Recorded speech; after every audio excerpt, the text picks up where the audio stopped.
¿Qué onda? Buenas tardes. Son las 5:30 aquí. Buenas tardes, Carla. No son así, sí son tardes. Bueno, nada más te voy a platicar poquito de qué se trata esto, porque Edgar aceptó y no sabe ni qué le voy a preguntar. Jaja, Eh, clásico. entonces, eh, contexto podcast que sin querer queriendo ya se está quedando como contexto podcast. Se supone que es Muy un bien, qué bueno. espacio donde vamos a compartir experiencias de profesionistas, experiencias académicas o contenido académico para que los estudiantes que están en los primeros semestres, sobre todo pensando en los de pedagogía, Mm. como que sepan qué les espera o qué van a hacer en su recorrido de vida, a partir de que escogieron la carrera de docencia o de pedagogía. Entonces, la mayoría de los invitados van a tener que ver con el área de la cultura, del arte, de la educación, de la escritura, ¿no? De la literatura o parecidos, para que nos cuenten sus experiencias, porque algo que pasa mucho, y no, bueno, ahorita te pregunto cómo te ha ido en tu vida profesional, pero pasa mucho que al final no haces exactamente lo que pensaste que ibas a hacer o cambias totalmente de pensamiento, pero de alguna manera el estudiar pedagogía, pues sí sirve, ¿no? Ujú. Pues, bueno, ya con este preliminar, gracias por venir, por aceptar bien rápido. Bueno, cuéntanos un poquito quién eres, o sea, no me refiero a quién eres acá esotéricamente, sino, Wow. eh, No, pues, ajá, em, bueno, ok. Pues yo sé que ya me presentaste, pero pues voy a empezar por el principio. Eh, yo soy Edgar Maldonado Ariano. Soy egresado de la licenciatura de docencia de lengua y literatura española en la UABC y egresé en el 2014 me parece. Eso funciona como introducción. sí, Eh, funciona como introducción, pero fue el 2. para efectos profesionales, pues yo creo que se puede decir que soy un profesor, un docente de lo relacionado a español y a literatura, ¿no? Pero en términos prácticos, no he sido precisamente docente de español, pero sí he sido docente de redacción.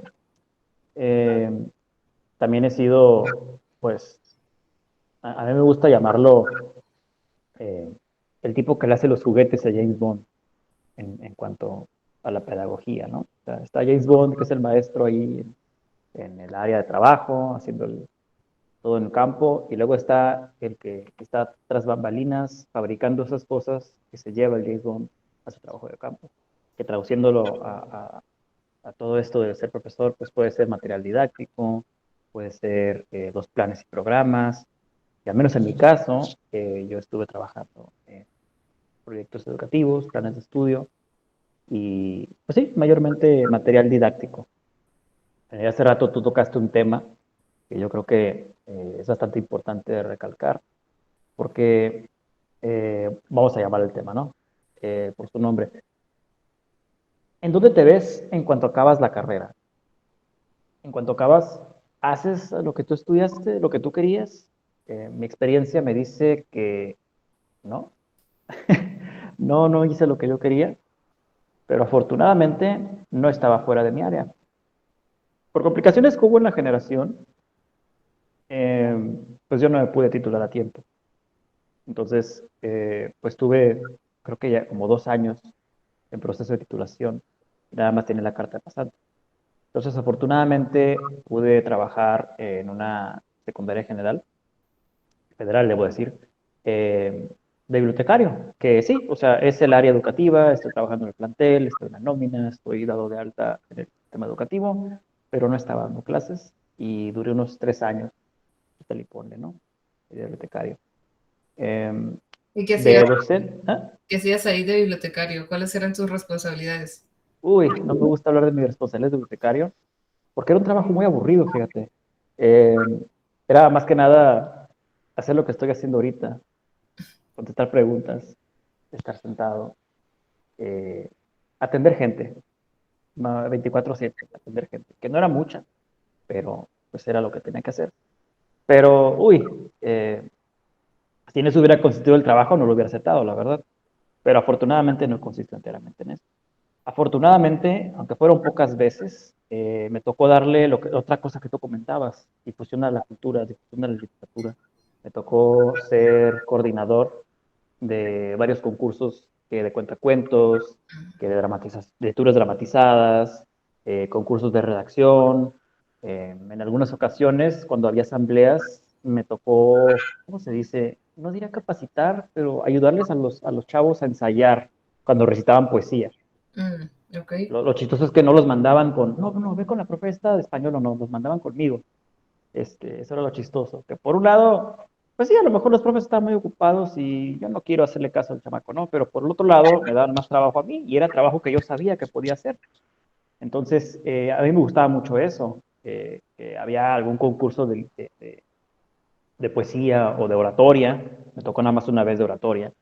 eh, no coordinar el concurso, sino apoyar a los alumnos que iban a concursar. Ujú. Nada, me tocó una vez que me preguntaron, oye, ¿cómo se dice? ¿Cómo puedo hacer esto? Eh, Porque pues a ellos se les hace muy fácil memorizar, porque piensan que es como una especie de exposición la poesía, la oratoria. Pero no, o sea, tiene que ver con entonación, tiene que ver no memorizar, sino saber improvisar también. Y mayormente entender de qué están hablando, que no es memorización, la poesía se tiene que sentir, entonces tienes que poderlo replicar, eso. Entonces, las veces que me tocó apoyar a esos alumnos fue de, bueno, o sea, les tocó un poema que, lo chistoso es que a mí también me había tocado recitar cuando yo estaba en primaria, pero no, un poema, iba a decir Octavio Paz, pero no, el poema se llama En Paz, ahorita el Ok. autor, Amado Nervo era el autor, Amado Nervo. Y me tocó recitarlo en primaria, y yo me acordé de los consejos que a mí me dieron, y en parte, pues, sabía eso, y por otra parte, la preparación que tuvimos en la licenciatura, y pues me hizo más fácil decirle, pues, vete por aquí, vete por allá, si no entiendes de qué está hablando, toma un diccionario, vamos a investigar, es importante que conozcas al autor, porque hablaba de lo que hablaba, vamos a leer su Amado Nervo, vamos a leer tus poemas, y pues ese fue mi trabajo de bibliotecario. La parte que a mí nunca me dijo nadie era que la escuela, como era pública, pues tiene sus libros de texto gratuito, que son más o menos gratis. No pagan por ellos, pero sí pagan para reponerlos. Entonces yo tenía que llevar a cabo el registro de los que reciban el libro, de quienes no han recibido libro, quienes tienen recibos incompletos. Yo tenía que organizar los libros por paquetes. Todo eso me tocaba a mí como bibliotecario. Digo, ya entendiendo que pues eras bibliotecario, eh, digamos que por azares del destino llegas a ser bibliotecario, pero digo, existe una carrera que es licenciado en bibliotecología, ¿no? Ujú. O los archivonómetros que se encargan de organizar los archivos, ¿no? Sobre todo, por ejemplo, en el Archivo General de la Nación. Ujú. ¿Tú crees que te faltó? Porque, bueno, la licenciatura en docencia en lengua me imagino que está más enfocado al área pedagógica, literatura, lengua para la enseñanza, pero no precisamente en la organización de textos o algún tipo de nomenclatura. Eh, ¿Sientes que te faltó esa parte para cubrir ese puesto o no? Yo siento que no me faltó tanto esa preparación de bibliotecólogo, pero sí me faltó una licencia para que me tomaran en serio. Porque yo estaba ahí en plan de, ¿cómo se les llama? Estos que están ahí, intermitentes, intermediarios, Eh, interinatos. sí, Estaba en un interinato. Entonces, no me tomaban en serio. ok. O sea, varias veces que mi interinato se terminaba, le daban la plaza a alguien más y a mí me cambiaban de turno. Mm, Era pues de 2 turnos la secundaria. Entonces, hubo un año en el que yo estuve en el turno de la mañana, precisamente por eso, porque alguien más le dieron la plaza. Eh, Estaba raro, fíjate, porque la escuela donde yo estaba se regían más por la reputación, el renombre de la persona que estaba cubriendo ahí. Porque había muchos profes o prefectos que decían, pues quiero más dinero, o quiero más horas, o quiero más trabajo, entonces voy a aplicar para la plaza de bibliotecario, ¿no? Y luego estaba yo, que yo llegué en plan de, oye, pues yo necesito un trabajo, yo sé hacer esto, tengo estos papeles, mi título está en trámite, y yo cubro el perfil que buscas para este trabajo que tú estás ofreciendo. Entonces, yo, un completo desconocido, entre paréntesis, porque mi madre trabajaba en esa escuela, eh, pues tuve mucha resistencia por parte de la escuela, porque la escuela lo único que veía es que es el hijo de la profesora, y es por eso que está aquí, y es como que, oye, no, no es por eso, o sea, yo tengo estos papeles, yo tengo esta preparación, yo tengo este perfil, yo no vengo aquí porque soy el hijo de mi madre, yo vengo aquí porque tengo este perfil y me preparé y sé hacer cosas.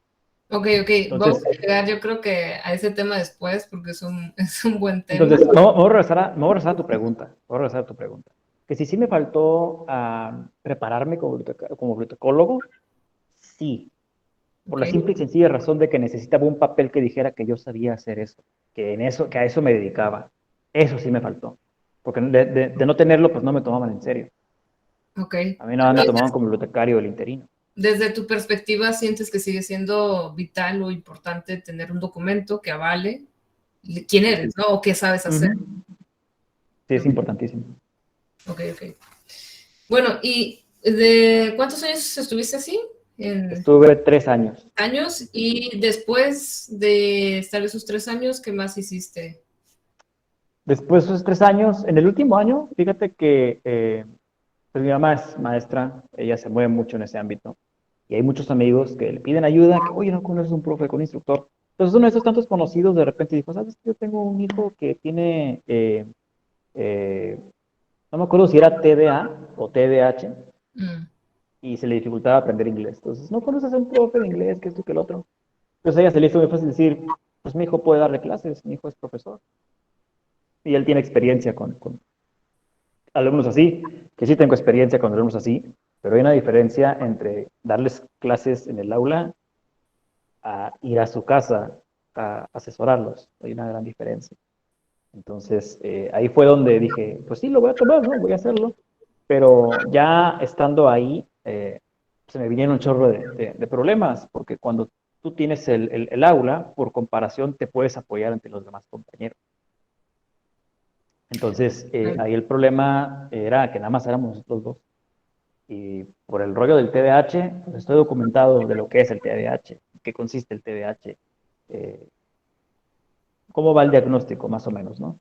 Pero ya a la hora de aplicarlo a una clase de uno con uno, se me dificultaba mucho. No encontraba manera de mantener al alumno ahí Que centrado. fíjate que, Entonces, ¿hmm? digo, disculpa, y fíjate que en realidad dar clases de forma particular se recomienda mucho más para los que son asesores psicopedagógicos, que Ujú. en este sentido tienen las herramientas para poder específicamente dar con el diagnóstico y poder tratarlos uno a uno. Sí. Sin embargo, la realidad es que cuando nos ven como profesores, concluyen que ya sabemos hacer todo, o sea, y sabemos hablar propiamente, y sabemos referirnos propiamente al alumno, y sabemos qué hacer cuando tiene alguna situación. En este caso, el TDAH, pues eso es un trastorno básicamente por déficit de atención o hiperactividad, pero también tiene que ver del espectro, en qué parte del espectro está. Entonces, digamos que es preferible tener una formación, pero otra vez, creo que también se aprende precisamente con trabajar y tratar alumnos con TDAH, ¿no? ¿Qué te pareció esa experiencia? ¿Veías difícil?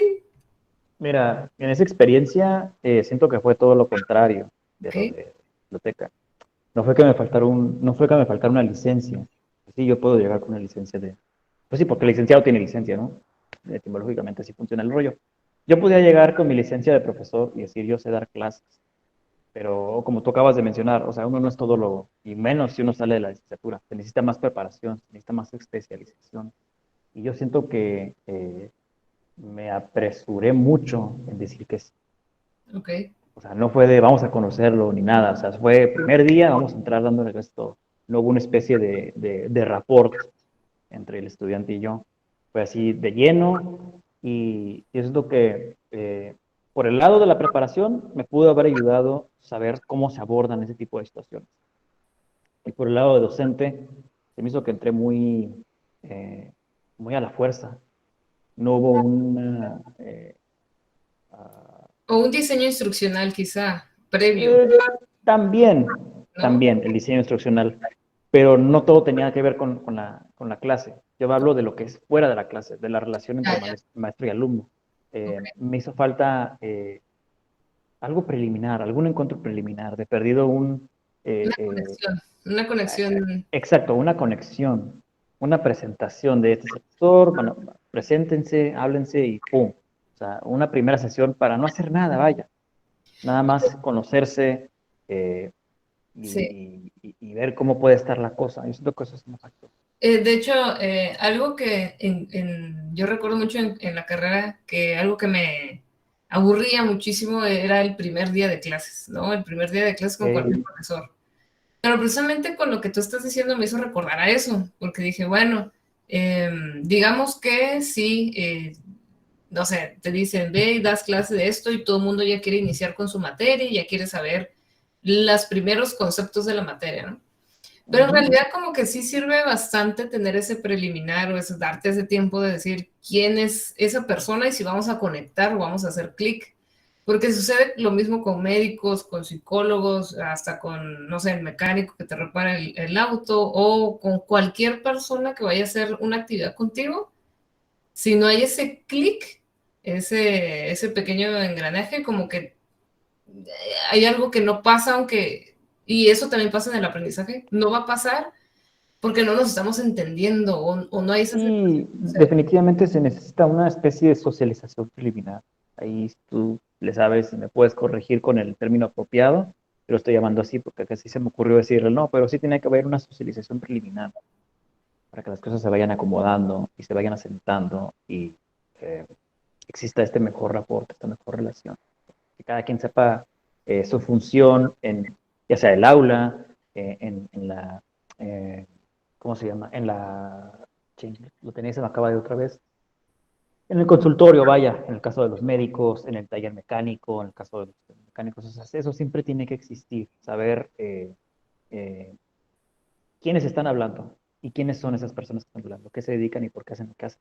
sí, ¿quién habla? Vaya y venga, ¿no? Eh, Más o menos también por eso es que a ese tipo de servicios uno acude por la opinión de alguien más, ¿no? O sea, yo conozco a este doctor que opera así, que hace esto y él te ayuda y ahí te conecta, ¿no? Pero no solo es decir que tal persona te recomendó, no que estén esas tres personas, el que viene a recibir el servicio, el que va a prestar el servicio y y el intermediario que necesita esto. Y en este caso, lo que yo te comento de esas clases particulares, sí existió el intermediario, pero no existió ese acercamiento. Sí, digo, ese es uno de los puntos más difíciles de la educación, que es encontrar, eh, digamos, es que lo acabas de decir muy bien en el sentido de esta analogía que estamos haciendo. Eh, si realmente podríamos escoger a nuestros profesores, ¿no? Que eso ya pasa más en la universidad porque puedes escoger Ujú. optativas, pero también es como bien difícil porque es un poco el que quizás a veces una persona no pudo dar su 100% en esas clases, ¿no? Por alguna razón personal, lo que sea, pero no está al 100% ese profesor para dar esas clases y eso también lo marca, ¿no? En algún momento. Bueno, pero Sí, o sea, es muy fácil decir que eso pasa en todas partes, ¿no? Igual puede pasar con los doctores que son muy fieles a lo que dicta su profesión, pero al final del día, si el doctor te dice, debes dejar de comer esto para ya no enfermarte de esto otro, y el paciente dice, que diga lo que quiera, yo voy a seguir comiendo esto, entonces ya no es problema tanto del profesor, también puede existir la culpa del paciente o la culpa del estudiante, o sea, eso aplica en todas partes, pues. sí, bueno, Y en el caso de la docencia, se les hace muy fácil encasillar siempre al maestro, porque está mal, porque es un servicio bien raro, no sé cómo articularlo. porque como es obligatorio, Exacto, a diferencia exacto. del médico, es obligatorio ir a la escuela. O sea, nadie dice, tengo que ir con el médico, tienes que ir con el médico. O si no vas con el médico, hay esta sanción. No existe eso en otras áreas, pero en el caso de la educación sí. Entonces, Exacto. como es obligatorio, no se alcanza a ver esa responsabilidad bilateral. El doctor tiene que ser, el profesor tiene que responder con ser responsable con el alumno porque tiene que prestarle un servicio de excelencia, porque así lo marca la ley. Pero el alumno también tiene que saber recibir ese servicio, tiene que saber exigir en ese servicio. Tiene una responsabilidad de aprovechar ese servicio. Vaya. Exactamente. Oye, pero entonces, ¿cómo terminaste? ¿Tus clases terminaron bien? ¿Cuánto tiempo duraron esas asesorías? Esas asesorías duraron 3 meses, 2 meses y medio. Ok. Me voy a regresar a la pregunta original que me Ujú. hiciste ahorita, de dónde salió esta historia. Me voy a regresar a la pregunta, me dijiste. Después del trabajo en la biblioteca, ¿qué hiciste? Eso fue en el último año de la biblioteca. Ok. En el último año de la biblioteca, una personita muy especial que está en esta llamada me recomendó en un trabajo en una editorial. No, no, Entonces, volvemos aquí. eh, gracias a ti, No, gracias a ti, tú mismo me recomendaste en una editorial y así como tú empezaste este podcast, o sea, eh, ¿esperas que en cuanto salgas de tu área trabajes en lo que tú querías? Esa fue la pregunta que así me resonó en mi cabeza cuando yo atendí esa llamada, porque tú me llamaste y me dijiste, necesitan esto en este lugar y así pues así cumplo el perfil, pero yo no soy un editor, o sea, yo estudié docencia, yo estoy esperando dar clases.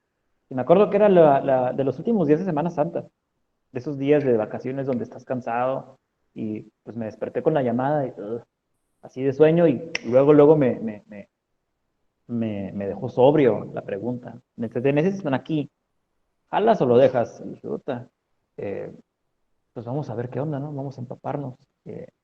Yo creo que al momento de que uno se prepara en algo, en el área que tú quieras, se encasilla con un perfil de egreso en particular. ujú. Solo porque tú tienes un perfil, llamémosle predeterminado de egreso, no significa que todo lo que aprendiste en el trayecto no te sirva para otros perfiles o que no vayan llenando otros perfiles afines.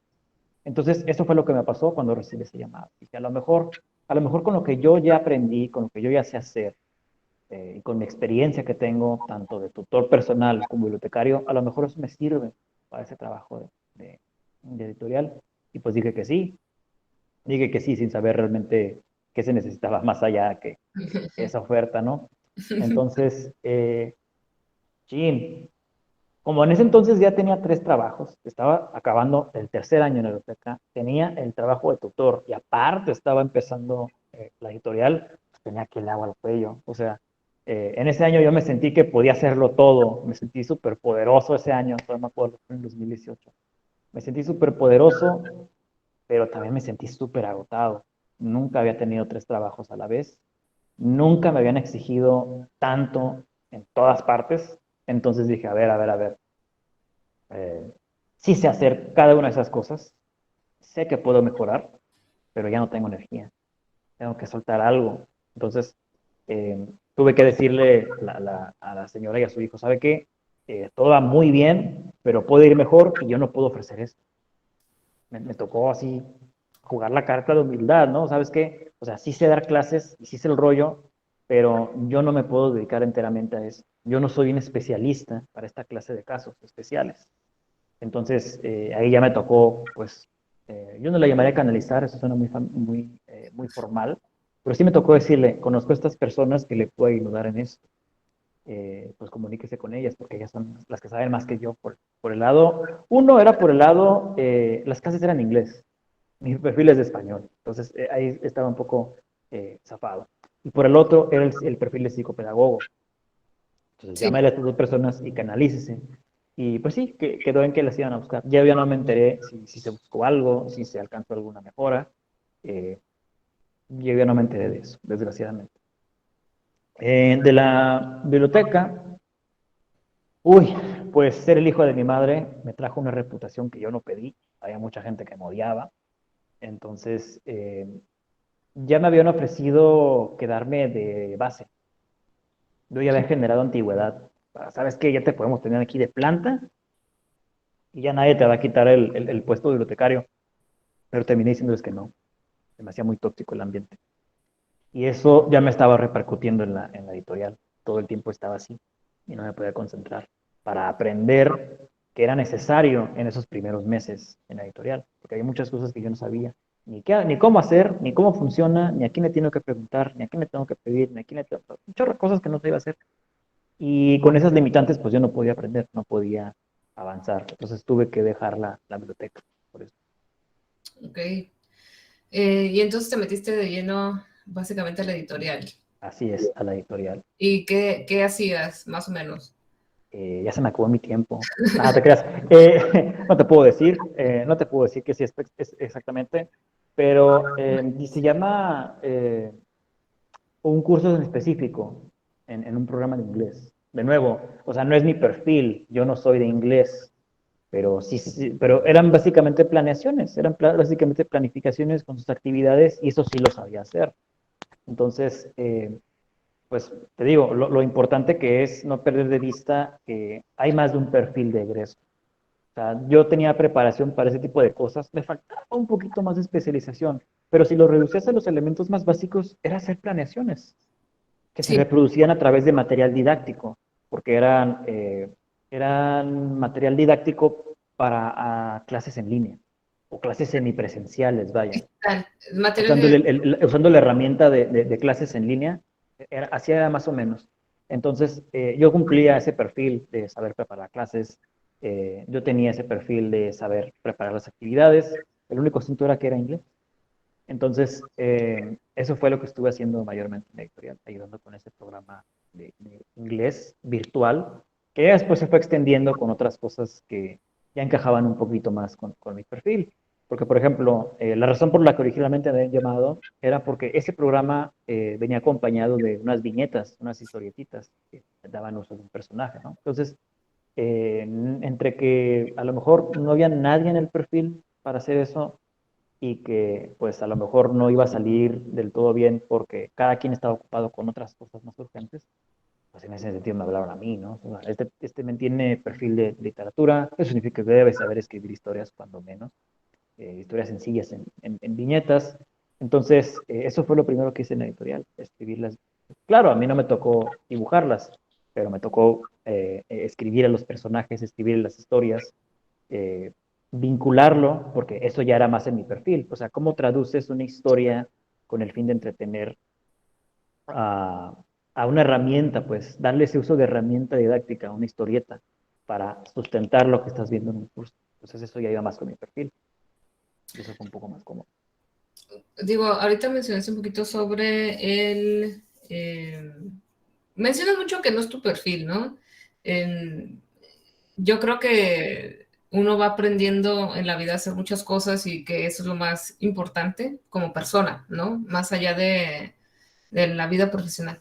Pero además de eso, considero también que pareciera que de alguna manera, digo, yo que te conozco, más allá de nada más ver lo laboral o el espacio profesional, etcétera, pareciera que es muy recurrente que las personas cuando te observan ya te catalogan. Y eso es algo, Sí, eso es algo muy marcado. Y déjame sí, terminar sí. esta parte porque es una introducción muy larga. Y no me refiero, digo, ahorita podemos hablar mucho del tema de ser whitexican o no, de tener privilegios o no, Bueno, pero eso a mí nadie me dijo eso para el podcast, ¿eh? A mí no me sí, dijeron que hablara de eso. sí, pero no me voy a ir para allá porque es muy complicado. Habría que hablar del círculo interseccional del poder, o sea, para que se entienda un poquito más y para que quienes nos escuchan entiendan un poco más por qué no siempre, a pesar de sí tener ciertos privilegios, eh, estos privilegios actúan en pro o en contra de una persona que básicamente no solicitó nacer con la piel o con ciertas características físicas o con ciertas características sociales y culturales, ¿no? Y ahí es donde podemos entrar a un montón de situaciones o circunstancias. Y también lo digo porque tú eres una persona que lo aceptas bastante, o sea, aceptas bastante que esas son tus condiciones o características y cuando tú dices, esto no es para mí o esto yo no lo sé hacer, simplemente dices que no. Y siempre ofreces a alguien más, ¿no? Le abres la puerta para que digan, esta persona, independientemente eh, de donde sea, digas, esa es la persona ideal para ese puesto, para esa situación, ¿no? Entonces, bueno, ya te dejo hablar sobre qué sientes tú cuando como que estás marcados en esas categorías o que las personas ya infieren, por ejemplo, ¿no? Esta parte de, vas a dar clases y en vez de dar clases de español es de inglés, ¿no? A ver, permíteme reformular tu pregunta de una manera que yo la entienda Ok, para que así la pueda contestar. Estás preguntándome qué siento yo respecto a la gente que piensa que a partir del perfil que yo tengo, puedo hacer más cosas que no están incluidas o relacionadas con ese perfil. puede ser por ahí, sí, Ok. Yo creo que no hay tal cosa como un especialista. ok, No hay una sola cosa que sea radicalmente específica al punto de separar todo lo demás de esa cosa. Si yo te hablo de las matemáticas son universales. No puedes aislarlas de ninguna manera. En todos lados vas a ver algo que te regrese a las matemáticas. La música tiene medición. La medición es matemática. Eh, la, la medicina necesita de valores que se tienen que calcular. Eso es matemática. Que la respiración, que el ritmo cardíaco, eso son matemáticas. Entonces, en ese sentido, cualquier otra disciplina, por más que tú quieras, no se puede aislar a un punto de, del vacío, vaya. No existen en un vacío, no existen por sí solas, están vinculadas con algo más, de una manera, si quieres, a lo mejor muy, a lo mejor exagerada, ujú, muy ujú. dramática, de que, ay, ¿cómo puede estar relacionado esto? Es como decirlo del efecto mariposa, ¿no? Si Sí, es sí, una mariposa agita las alas en China, hay una tormenta en Estados Unidos. Es así, son las disciplinas. Entonces, yo no creo, en ese sentido, que se valga decir, oh, es que este men tiene un perfil de español y nada más sabe hacer eso. No, debe haber cosas en ese perfil que funcionan para otras áreas. Debe haber algo más, debe haber algo que a lo mejor, como él sabe mucho de literatura, él puede ser bibliotecario, él puede impulsar la literatura a través de la biblioteca. Él, a lo mejor puede estar capacitado para preparar a alumnos para sus concursos de oratoria o de poesía, o de perdido para que reciten algo durante la asamblea y darles sazón. Decir que el egresado de medicina solo va a saber dar consulta en un consultorio médico es erróneo. Y yo lo veo con mi hermano que estudia medicina, porque a él le pasa exactamente lo mismo que tú. Lo ven estudiando medicina y le preguntan, ¿y en qué te vas a especializar? ¿De qué vas a operar? ¿Dónde vas a dar consulta? Y él a veces se molesta, a veces simplemente resignado les dice, no, yo no voy a operar, yo no voy a dar consulta, yo voy a investigar, yo voy a trabajar, yo no voy a tomar muestras en un laboratorio e interpretar, yo voy a investigar, yo voy a hacer estudios de estudios de estudios y avanzar la medicina. A él realmente no le interesa ser doctor, le interesa enriquecer la medicina. Y yo creo que en ese sentido es igual con la docencia. Puede ser un sí. docente para engrandecer la docencia, para seguir investigando la docencia. Puede ser un docente para enriquecer igual cualquier otra disciplina. Porque algo que se quejan mucho, por ejemplo, en medicina, es que de qué sirve que el doctor sepa mucho si no sabe dar clases. Pues tú conviértete en ese doctor que buscas. Conviértete en ese doctor profesor que sí sepa de medicina y que sí sepa dar clases. A ver, tú rífate. Entonces yo creo que la pregunta, ¿no? La pregunta que estás haciendo, de el perfil encasillado tan específico en un vacío, no existe y no debería existir. En ese sentido, ya reflejado en mis experiencias personales, eh, sí, o sea, sí sé hacer varias cosas y sí me animo, sí me atrevo a ver qué es lo que me falta. Sí me atrevo, pero también tiene que hacerse con menos, ¿cómo se le puede llamar? Uy, se me está yendo la palabra otra vez. Tiene que haber más cautela. No puedes simplemente decir, yo sé esto de mecánica y te puedo arreglar un avión. No, tampoco eres un MacGyver. Tienes que seguirte preparando. Tienes que tomar ese poquito que sabes, no para reparar el avión, para saber cómo se repara algo más pequeño y de ahí prepararte para... Ok. Ahorita que mencionas lo de los médicos, igual pensé en esta situación que se está dando con el ingreso de los médicos cubanos al país. Pero bueno, esa ya será otra plática que supongo que también da mucho de qué hablar. hablar. Exacto, pero el punto no es generar como una crítica destructiva, sino entender los procesos también, porque no es nada más porque sí, cada una de las cosas que pasan en el país, ¿no? Sí, definitivamente. Entonces, bueno, sí, y también me refería un poco, Edgar, a que depende a donde esté uno, de las situaciones que te han pasado, por ejemplo, vincularte a que tu mamá es tal, o que, no sé, o que tu papá, o que tu tío, o que tu tía, o que el abuelo, ¿no? Que a todos nos puede pasar, que nos relacionan con su quehacer. Y eso también causa ciertas expectativas, también causa cierta confianza, ¿no? Porque prefiero decírselo al hijo de tal. Sí, eso sí genera ciertas predilecciones, llamémosle, Ujú, porque va en ambos sentidos. Cuando uno se mete a la universidad, tienes que saber qué es lo que quieres a partir de dónde vienes. muy bien, me Si tú gusta. vienes de alguna carrera técnica, sabes más o menos qué es lo que le puedes seguir. En mi caso, yo hice una capacitación en comunicación en la preparatoria. Uno hubiera esperado que yo hubiera seguido estudiando comunicación. Yo lo hubiera esperado. Como parte de mi preparación en esa capacitación, yo llegué a llevar algo de periodismo. Yo llegué a hacer un periódico. Entonces dije, a lo mejor yo puedo ser reportero. A lo mejor yo puedo trabajar en una editorial periodística. A lo mejor yo puedo dedicarme a eso. Entonces ahí tenía dos opciones. Pero también está lo que dices. De dónde vengo no es solamente cómo me estoy preparando. Yo tengo un padre médico y una madre dentista que actualmente se dedica a dar clases de biología. Entonces tengo por lo menos tres opciones. Puedo ser cirujano, puedo ser médico dentista, puedo dedicarme a la biología y puedo dedicarme a la docencia. Súmale la comunicación, Ujú, súmale el periodismo y ahí tenemos seis opciones muy agradables. ujú, ujú. Y supongo que nadie supondría que de ahí vengo o hacia allá puedo ir en una primera instancia. Nadie lo puede suponer.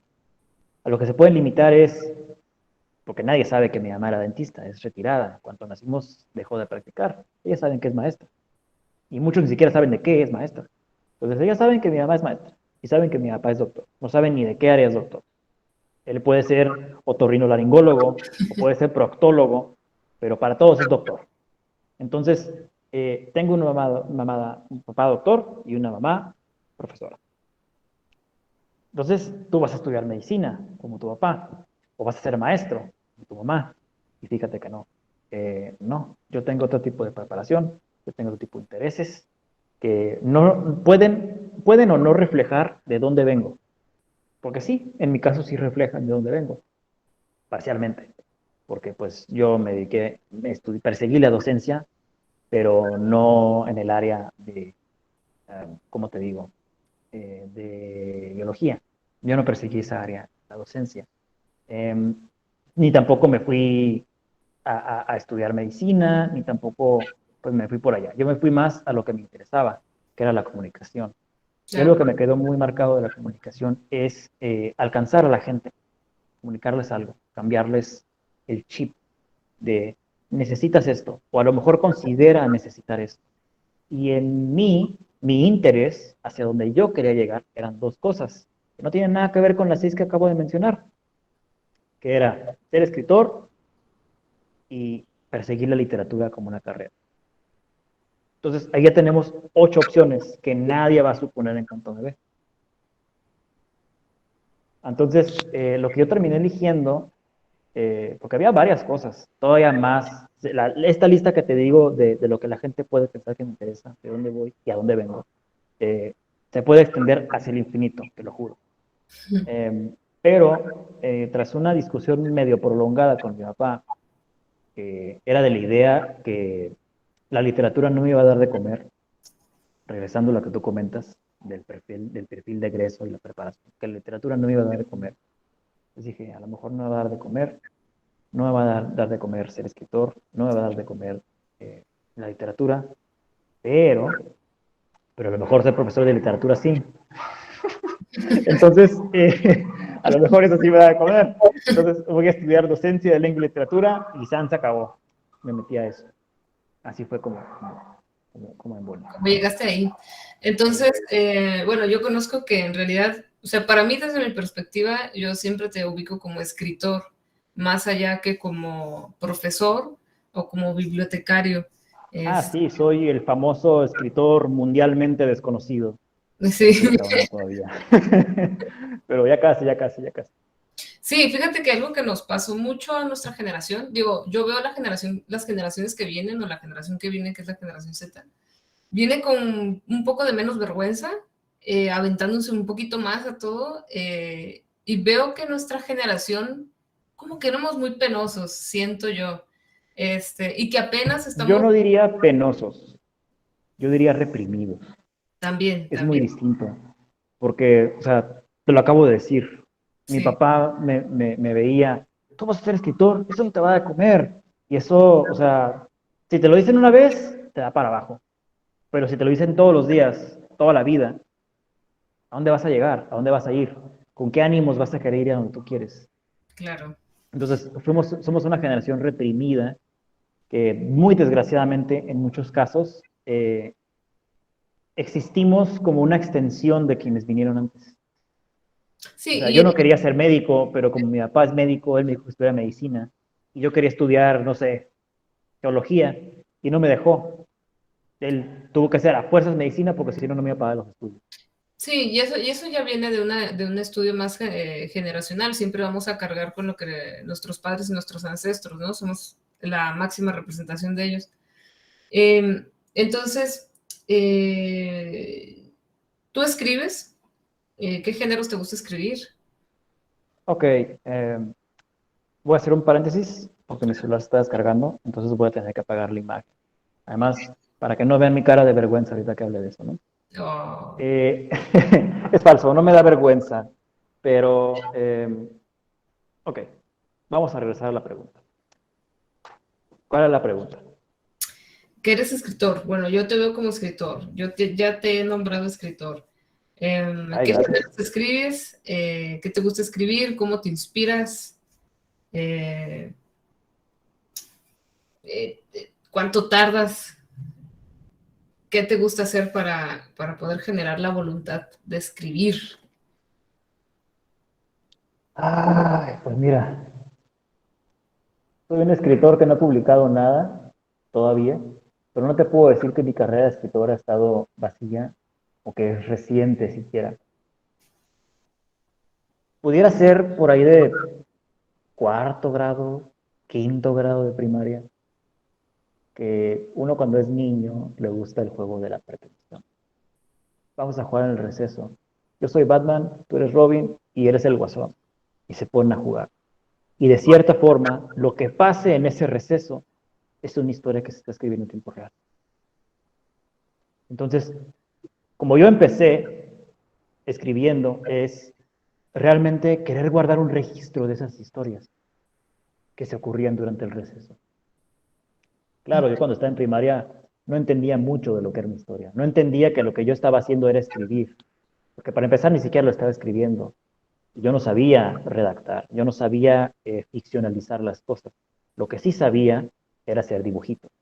Entonces yo hacía dibujitos y los separaba en una cuadrícula y ahí tenía una historieta. Y a mí me gustaba hacer las historietas con los personajes que yo conocía, que a mí me gustaban y que me decían, oh, pero digamos con el ejemplo de Batman. Batman no puede hacer eso. Y yo digo, pero ¿qué tal si? ¿Qué tal si sí lo puede hacer? Porque yo hice una historia donde sí lo hace.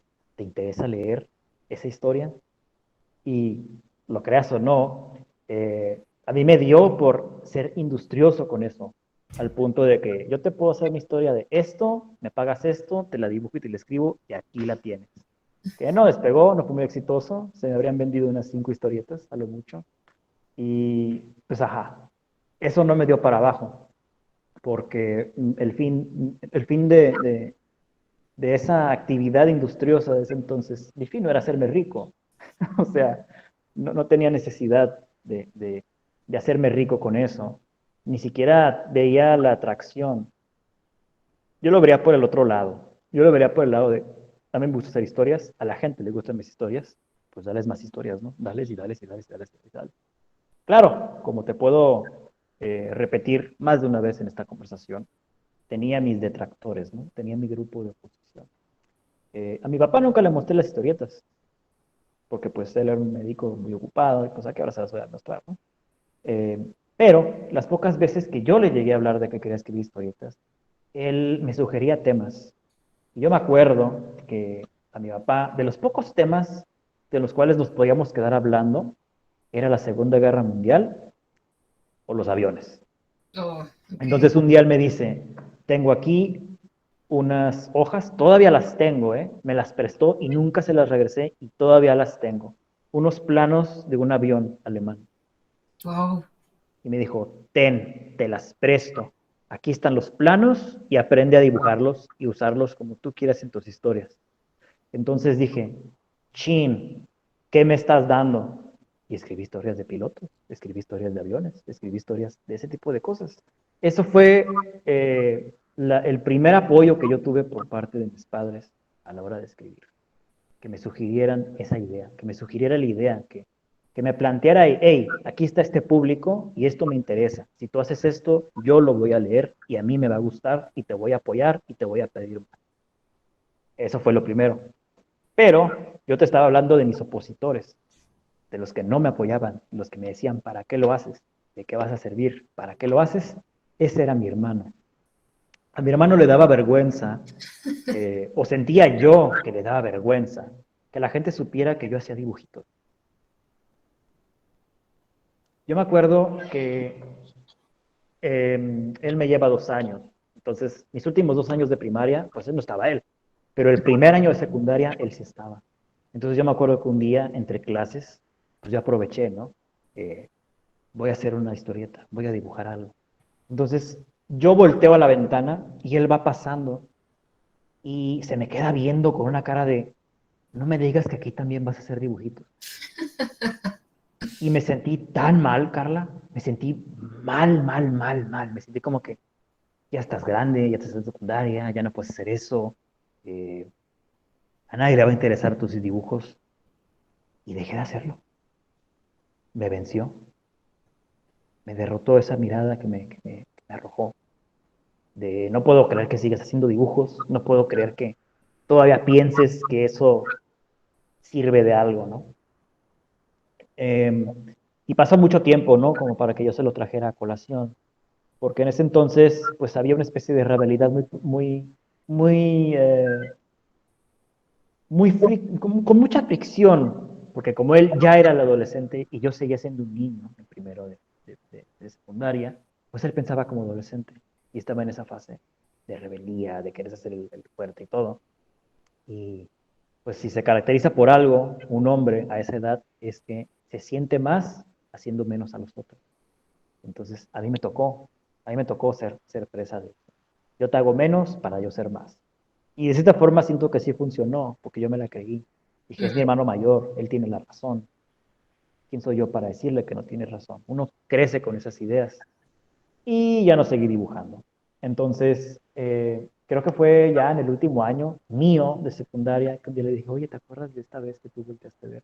Y él ni se acordaba, por supuesto que no se acordaba. Yo le dije, sí, mira, pasó así. Yo estaba haciendo este dibujo, tú me hiciste esta cara y quiero saber por qué te disgustaba tanto que yo hiciera dibujos. O sea, ¿en qué te afectaba? Y él me decía, él me dijo, mejor dicho, es que tú sí te atreviste y yo no pude. Ouch. Y dije, hijo de perra, ¿cómo te atreves? ¿Cómo te atreves a cancelarme a mí a partir de la vergüenza que tú hayas sentido? O sea, ¿cómo te atreves a usar tu vergüenza como una especie de plaga, de yo no quiero la vergüenza de no poder dibujar, o de no poder hacer historias, y mejor se la paso a mi hermano, para que él se avergüence, él que sí escribe. Y ahorita sueno muy, muy insultado y todo, pero en ese momento no escaló tanto. Simplemente le dije, pues, ni modo, ¿no? O sea, ¿qué querías que hiciera? Yo sentía que podía y lo hice. Y si tú no podías, pues me hubieras dicho y yo te enseñaba. A mí se me salió decirlo así, yo te enseñaba, yo te decía cómo, o si tú querías alguna historia, yo te la podía hacer. Eh, Entonces, podríamos decir que para ti la literatura siempre estuvo presente desde la infancia, tu imaginación siempre estuvo presente, tuviste esa tanto virtud como, digamos, interés, yo le llamaría interés, ok, el ese interés. interés, porque surge de muchas partes. No todo es el juego en el recreo. Mi madre también hubo un tiempo donde nos leía de noche, antes de dormirnos. Yo me acuerdo que ella nos leía El Principito. Entonces, pues yo conocí esa historia con ella. Conocí otras historias más, pero la más importante es la de Principito, porque es la última, la única que me acuerdo por nombre y título. Es la única. Entonces, hubo un tiempo en donde nos regalaban muchos libros. Todavía no sabíamos leer. Veíamos los dibujos, sí, pero no sabíamos leer. Entonces, ella nos hacía el favor de contarnos las historias. Por un lado era mi mamá. Y Ujú. por el otro lado, mi papá también nos contaba cuentos, pero él no nos los leía. A él se le ocurrían en el momento. Y nos maravillaba, ¿no? Que ahora les voy a contar, ¿de qué quieren? ¿Que de terror? Ah, que de terror. Que de ciencia ficción, que de ciencia ficción. Y nos contaba sus historias que él mismo componía en vivo. Y muchas veces yo quise preguntarle, o sea, ¿cómo iba la historia esa que tú decías? Y él decía, no me acuerdo, ya no me acuerdo. Es- La es- conté en el momento y ya se me olvidó. ese era tu Y es papá. como que, sí, sí, Órale. te estoy hablando del médico, o sea, era él. Yo sé que tú lo ves y es medio sangrón y todo y no te la crees, pero, o sea, es la misma persona. No cumple con el perfil del médico promedio, ¿verdad? Estoy entendiendo algunas cosas de ti, pero luego te las digo. Sí, entonces es como que, chin, o sea, él me contaba historias bien fumadas, bien interesantes, y yo tenía la necesidad, la urgencia de registrarlas, de condenarlas a la permanencia, de decir, tú existes, no fue algo que se le ocurrió a alguien a tal hora, hace mucho. Entonces, por eso yo empecé a hacer historias. Edgar, la literatura te da una razón de vida, un motivo de vida, te da ganas o es algo simplemente como acompañante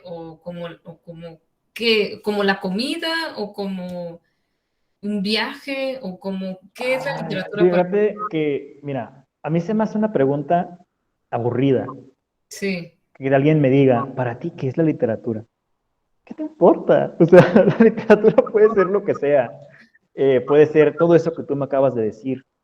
Sí, pero Las respuestas más comunes, si tú vas a un programa de 100 mexicanos dijeron, y alguien dice, ¿para ti qué es la literatura? La respuesta con más puntos va a ser un escape. La respuesta que le sigue a lo mejor puede ser un consuelo. Quizás una con menos puntos, por unos 20 puntos, va a ser un reflejo de la historia, ¿no? De cierto contexto histórico. Otros te van a decir que es un medio de entretenimiento, pero mi respuesta de qué es la literatura, que creo que es la que ni siquiera va a aparecer en el tablero de 100 mexicanos de Cicerón, no es nada. pero me refiero La más bien, literatura, o sea, más allá de qué es la literatura, porque no quiero preguntar qué es la literatura, sí, no, nunca acabaríamos. no, y ni tiene, Ni tiene caso. no ni tiene sentido preguntarlo, sino me refiero en tu vida más bien qué representa la literatura para ti, o sea, porque lo que podemos ver es que tú desde niño has tenido esa pasión por la literatura, por las historias, más que por la literatura, es por la simple existencia del texto.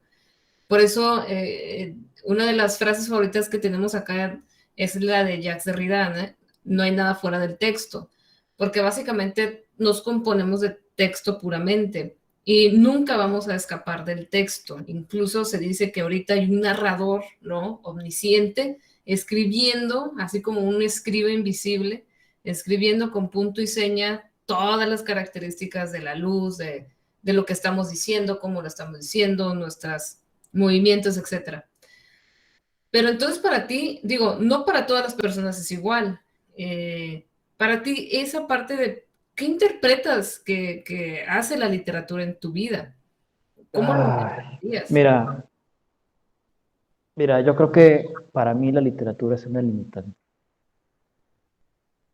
Es una limitante, es una invitación a superar esa limitante que representa. Una barda, porque ya que estás mencionando a los teóricos, a mí me gusta mucho una frase, creo que es de Roland Barthes, que dice, innumerables son las historias que hay.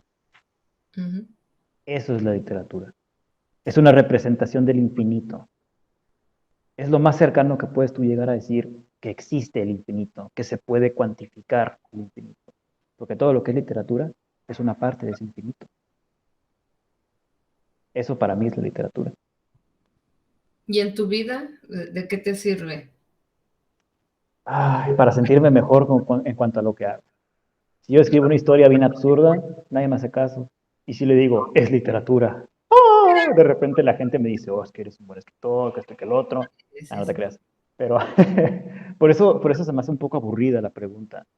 El tema de la literatura se me hace un poco aburrido, porque para mí, específicamente para este Homo sapiens, es un poco pretencioso esa etiqueta.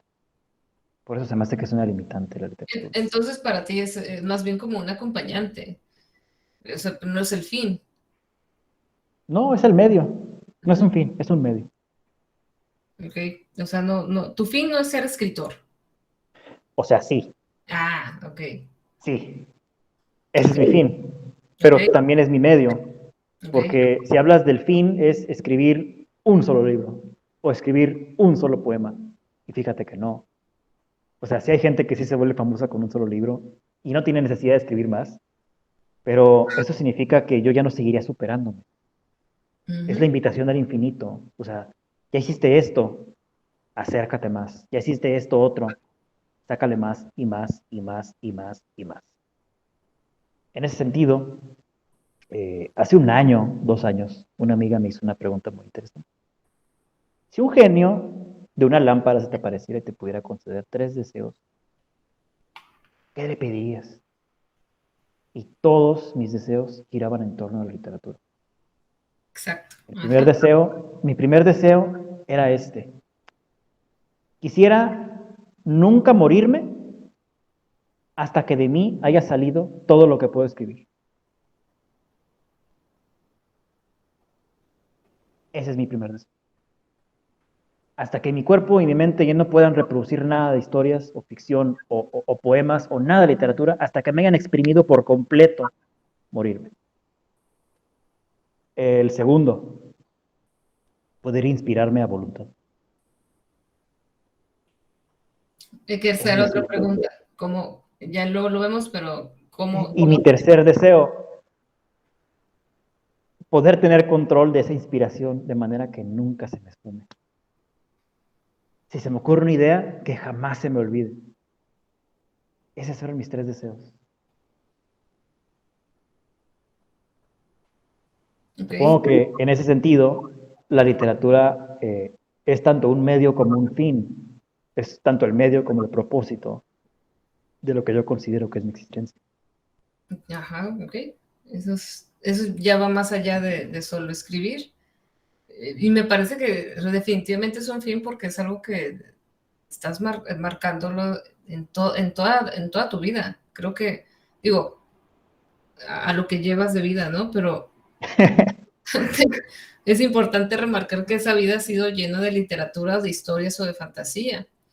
Eh, y eso es importante para entender también que nosotros a veces elegimos sin querer y a veces elegimos queriendo elegir, ¿no? Sin querer queriendo.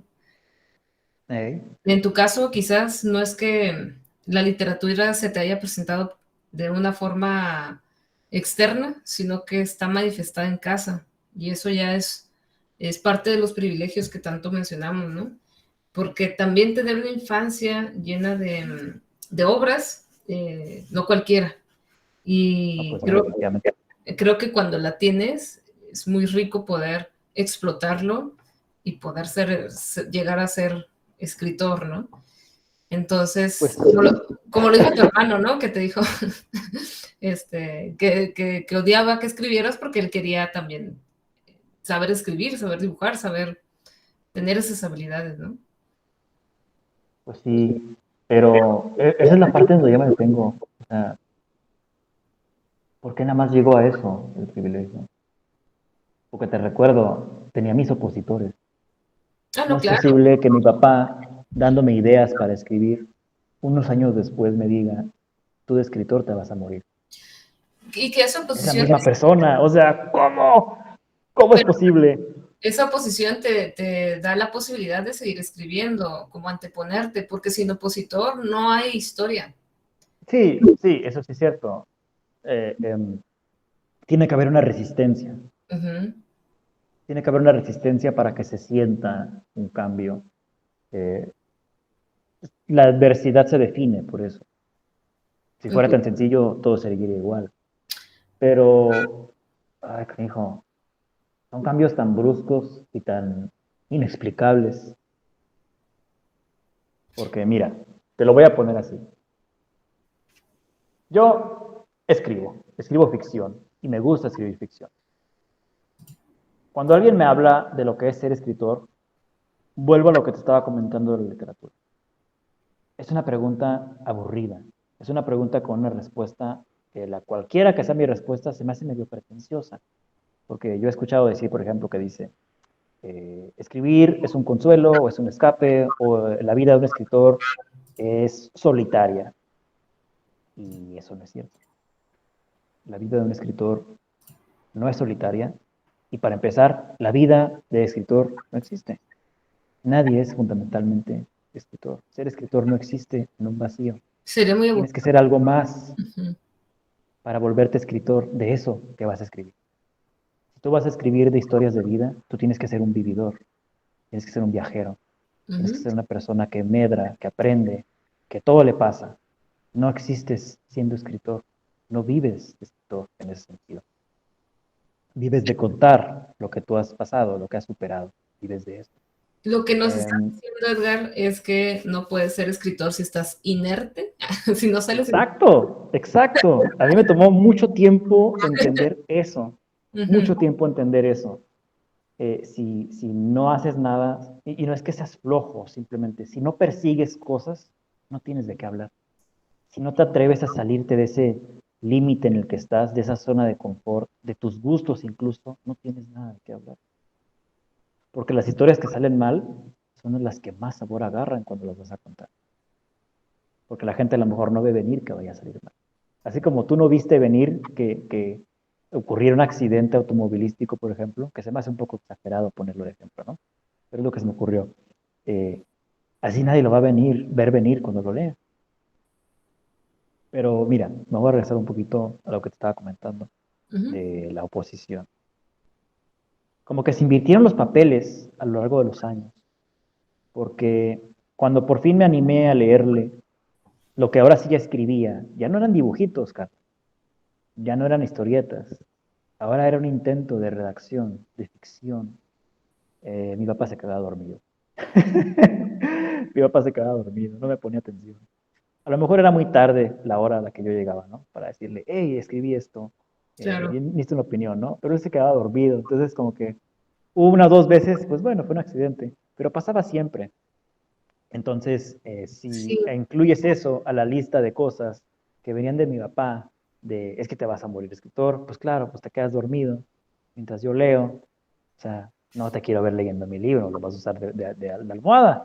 Entonces, ese era mi no, apoyo. Empecé haciendo apoyo con, eso, con ese plano de los aviones y se convirtió en mi mayor oposición. pero no es curioso que en realidad hay muchas biografías de escritores que precisamente hablan de eso, de que uno de los peores errores que puede hacer un escritor, o no error, sino algo que no es muy conveniente, es dárselo a leer a tus familiares muy cercanos. Sí, amigos, pero no familiares, porque todo lo empiezan a relacionar contigo y ven los personajes en ti.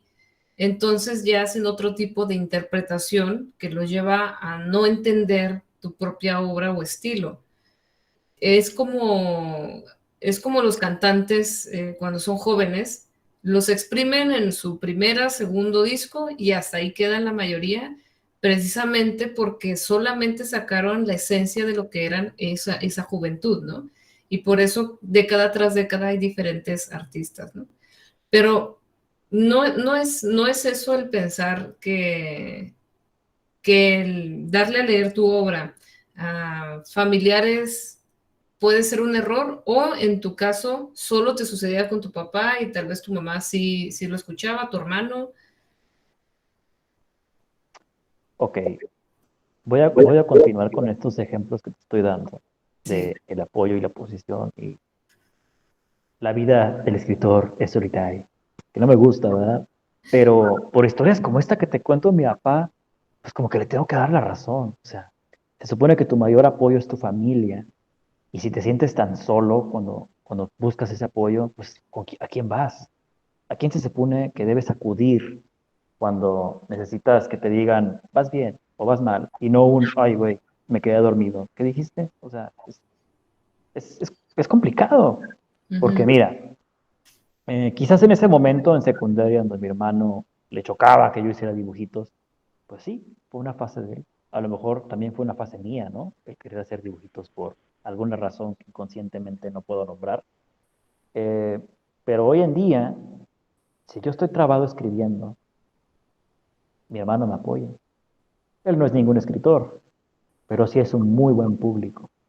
Mm. Oye, Héctor, mi hermano se llama Héctor, fíjate que estoy trabado en esta parte de mi historia y ya no sé cómo seguirle. ¿Qué me puedes recomendar? Y él no me recomienda qué escribir, me recomienda qué leer. Yo vi historias que van así, a ver, pásame la sinopsis de tu historia. Ah, pues va así, así, asado, están estos personajes, me quedé en esta parte. Ah, bueno, pues yo he leído como 3 o 4 historias, o he visto 3 o 4 series que tienen una temática similar.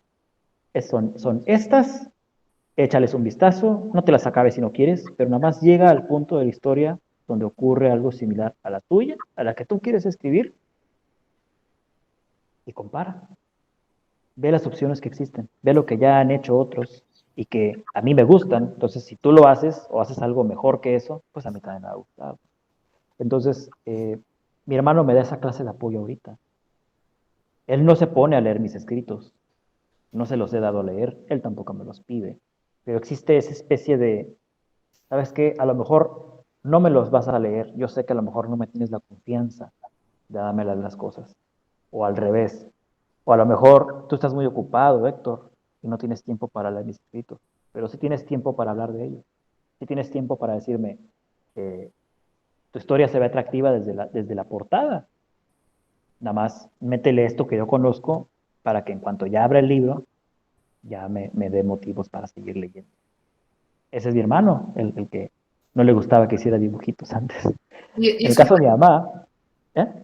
Y digo, y es un buen tip el estarse apoyando a través de ideas, ¿no? De dar ideas, de dar Sí, contextos, que eso sería una muy buena recomendación para quien quiera comenzar a escribir, incluso si es solo para desahogarse, pero sirve bastante, ¿no? sí, mira, lo que sí te puedo decir como escritor es que un error muy grande que yo siento que cometí es escribir para alguien. Está bien que tengas tu público, pero no lo conviertas, eh, lo que sea que escribas, no lo vuelvas específico para ese público. No se lo dediques a ese público. Hazlo pensando en ese público, sí, pero no lo hagas enteramente para ellos, porque si ese público deja de existir, no te va a gustar lo que tú haces en primera. No Ujú. vas a saber hacer algo más que no sea eso que ya hiciste y que ahora no te gusta. Y no solo no te gusta, ya no tienes quien lo lea. Entonces, eso a mí me pasó hace como unos 8 años. Yo tenía una novia y yo escribía una historia que a ella le gustaba mucho y curiosamente nada más ella la leía, ¿no? Y la escribía por ella y bueno, cortamos. Quise seguirle escribiendo y se me agotaron las ideas. Porque como tú dices, ellos saben, si tú se la lees a alguien cercano, ellos saben de dónde salen las ideas. Y si esas ideas ya no existen, pues ¿dónde quedan? ¿A dónde las mandas? Como en las series que tú ves en un canal y de repente dices, acá, hijo, a este personaje le cambiaron el actor. Algo pasó en el estudio. Así exactamente es cuando uno escribe. Ah, canijo, esta historia ya no se siente igual. ¿Qué le pasó a la vida del escritor? Algo le pasó en su vida. Y te vas a quedar con el misterio, porque ellos no quieren hablar de eso. Y tampoco quieren escribir de lo que sea que les pasó, que ocasionó todo ese cambio. Entonces, ese es un consejo que sí le doy, que sí le puedo dar a la gente que escribe, que quiere escribir, o que incluso le pasó lo mismo que a mí. La gente a la que yo le escribía ya no existe, y lo que yo escribía, que sé escribir, ya no me gusta, pues encuentra la manera de reinventarte, encuentra la manera de reinventar tu audiencia. Eso es algo que siento que todavía más o menos me cala, porque hay ideas que tenía en ese entonces que digo, che, si hubiera tenido la habilidad de escribir que tengo ahorita, uff, este era bien perro, uff, ahora sí viviría de eso, pero uno en ese entonces no puede saber el futuro. Eh, yo creo que ahí también es importante trazar una línea, ¿no? Porque en el caso de la poesía, comúnmente dicen, oh, es que cada poeta tiene su musa.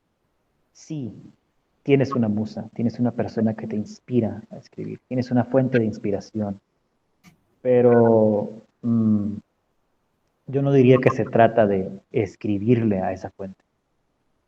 Tú tomas el agua de una fuente literalmente para tomártela tú, no para hacer lo que sea con esa agua y regresarla a la fuente, ¿me explico? Sí. Entonces no puedes simplemente agarrar a tu musa, escribir lo que sea que se te ocurra y dárselo a esa musa de regreso.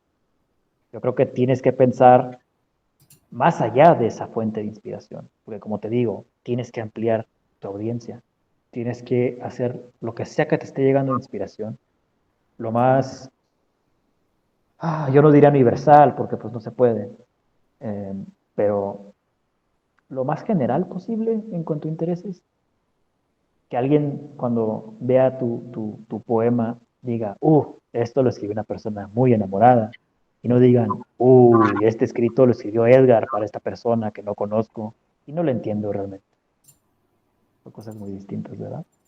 Entonces, ese es otro consejo que yo doy. Se vale tener musas, pero ¿qué chiste tiene escribirle a la musa si nada más quieres que ella la lea? Si nada más quieres que esa persona que te inspira lo lea. Eso derrota el propósito de escribir, porque el propósito es que la historia se conozca. Innumerables son las historias que hay. Y para que existan, la gente las tiene que conocer. Y te habías quedado con la parte de tu mamá, ya para ir Ah, sí. finalizando. Ajá. Sí, ¿verdad? Voy a poner la imagen porque ya cargo un poquito el celular. Ya no me da pena. Entonces, mira, mi mamá tampoco le doy a leer mis textos. Ok. Mi mamá no es una persona paciente a la hora de leer. Se cansa muy rápido la vista a la hora de leer. Yo lo he visto. Entonces, yo le leo los textos, lo que escribo. Y ella me escucha con una atención, uy, eh, yo creo que ni mi novia cuando le escribía poemas a ella. A lo mejor, a lo mejor mi mamá sí me ve como, en el momento en que yo empiezo a leerle algo, ya no me ve como su hijo. Ya me ve como el escritor que va a ser escritor y va a vivir escritor. Y en cuanto yo termino de leer, me pregunta, ¿qué es lo que sigue? No me pregunta, ¿y cómo se te ocurrió? ¿O por qué se llama así el personaje? ¿O por qué pasa esto? Ella me dice, ¿qué es lo que sigue? Porque le gusta que yo le lea. Yo creo que ella alcanza a ver eh, de dónde viene todo lo que escribo. Claro. Digo, si no hay necesidad de preguntar por ello, ya debe saber qué es. Digo, también es mi mamá, ¿no? Ya me conoce. Eh, yo creo que cada persona tiene diferentes funciones en cuanto a los escritores. No le puedes dar todos esos papeles a una sola persona. No le puedes decir, es que no sé cómo avanzarle la historia. pues ve esta serie, o quieres que te lea lo que llevo. O sea, no le puedes dar todo eso a una sola persona.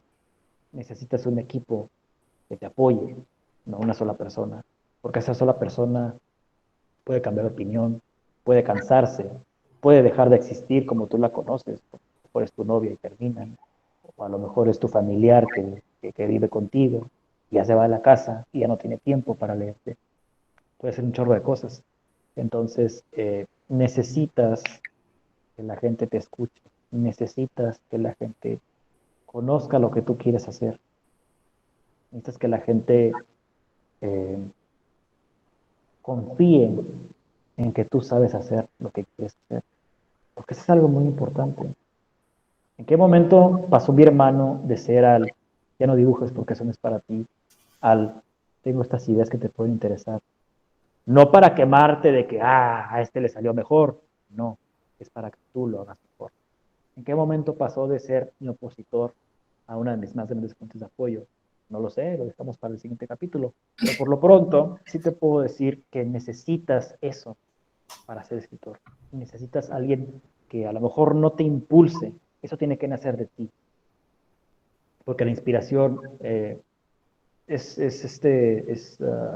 subjetiva, es la palabra, es subjetiva. No, no la puedes decir, voy a plantar inspiración aquí, el día de mañana vas a estar una manzanita, ya estoy inspirado. No puedes hacer eso. Pero si necesitas gente que te diga, a lo mejor te falta regar el árbol de esta forma. O a lo mejor ese árbol no es de esos que necesitan tanto sol. Continuando con la analogía.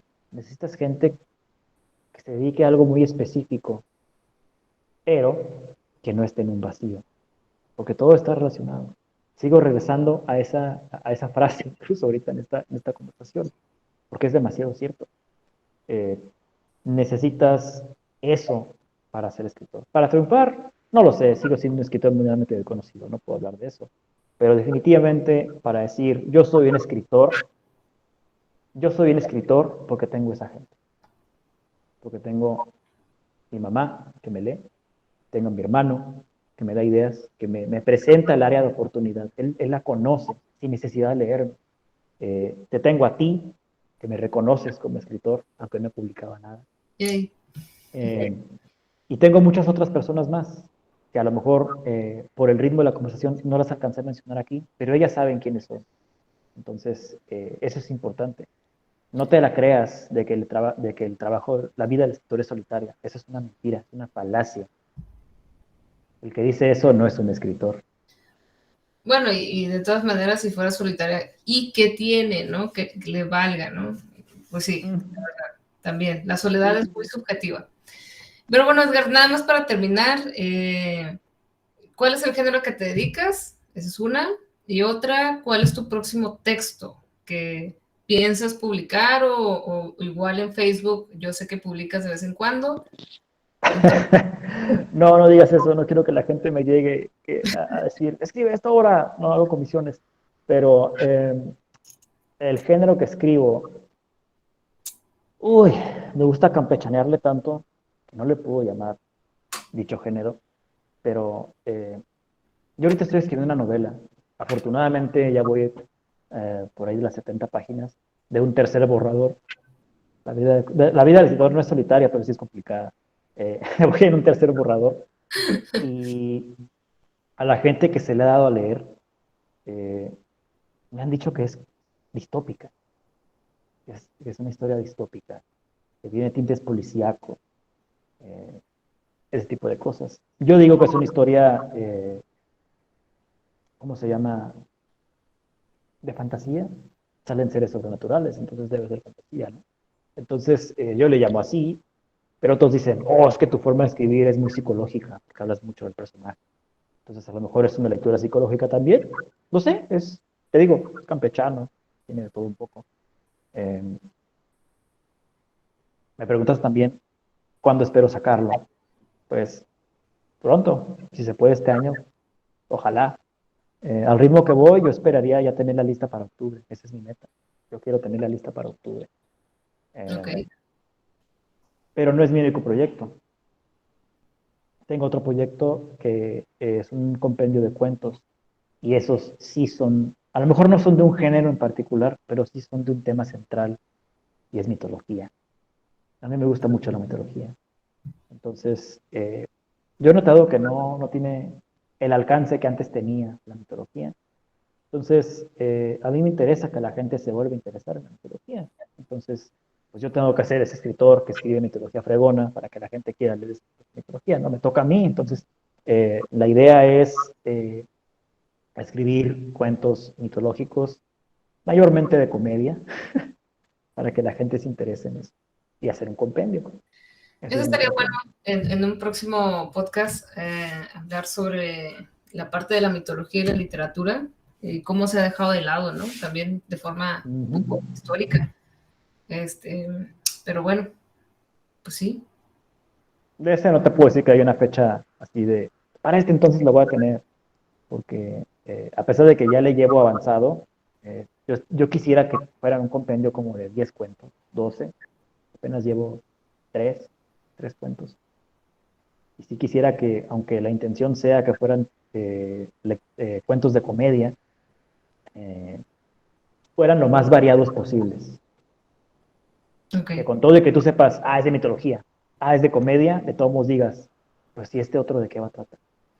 Que no te diga todo nada más por el título o por el ejemplo. Entonces, sí, yo sí quisiera un compendio de 10 o 12 cuentos. Esa es mi meta. Esa es la No es meta. la meta más inmediata, porque me interesa más terminar la novela, pero sí, eso es a lo que me dedico ahorita como escritor. Ok. Buena visita. Pues bueno, lo vamos a cortar hasta acá porque si no, igual nos vamos de largo. Muchas gracias, Edgar. Es No, de nada, gracias por invitarme. Eduardo Maldonado, síganlo ya en Facebook. No, por favor, no, soy tímido. Sí, por eso lo decía. No, pues muchas gracias. Igual en próximas publicaciones, a ver si hacemos otras colaboraciones de diferentes temas. Y pues nada, Ojalá, aprecio mucho la invitación. no, nada, esto es el inicio de algo que poco a poco va a agarrar igual forma. Y el punto es, como lo mencionamos al principio, que como estudiantes vean que hay diferentes formas de hacer una vida, de escoger carreras, de llegar a esas metas o deseos que tenemos. Ya luego hablaremos de situaciones económicas que por ahí, pues, ausencia y, y siendo escritor, pues, uno tiene que a veces dar el doble o el triple para tener una condición o calidad de vida adecuada, ¿no? Pero bueno. Sí, o por lo menos la que tú deseas. Sí, Hola, tienes que darle de la. exactamente. Bueno, entonces nos vemos, muchas gracias. Y Gracias bueno. a ti. Buenas noches.